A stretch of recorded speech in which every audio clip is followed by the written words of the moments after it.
One of the biggest selling points of a money management app like PocketGuard is that it gives you a complete, real-time picture of your finances. This is done by connecting to your various bank accounts, credit cards, and other financial institutions. But what happens when that connection breaks? Lately, that's been one of the main issues users are reporting. A significant number of users are experiencing frequent and frustrating sync issues.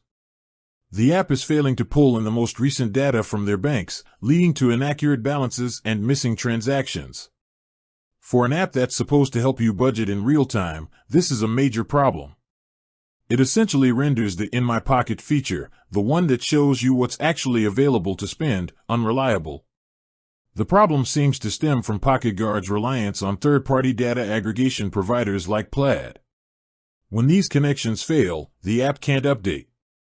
PocketGuard has acknowledged this, stating that they are working with these providers to fix the issues, but many users feel they are stuck in a loop of constant reconnection and manual refreshing. Some have even reported that the issue can last for months with certain banks. Another common complaint is related to transaction categorization. While PocketGuard's algorithm is decent, it sometimes miscategorizes transactions, and users have to manually correct them. This becomes particularly annoying with recurring payments from the same merchant that get mislabeled. Some users are also reporting that the app doesn't always recognize income correctly, which throws off the entire budget. While PocketGuard's customer support is often praised for being responsive, the underlying technical issues are causing significant frustration.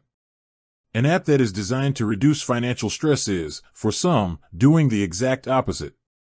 The constant need to troubleshoot and manually update information defeats the purpose of an automated budgeting tool. It's a reminder that even with the best intentions, technology can have its frustrating moments.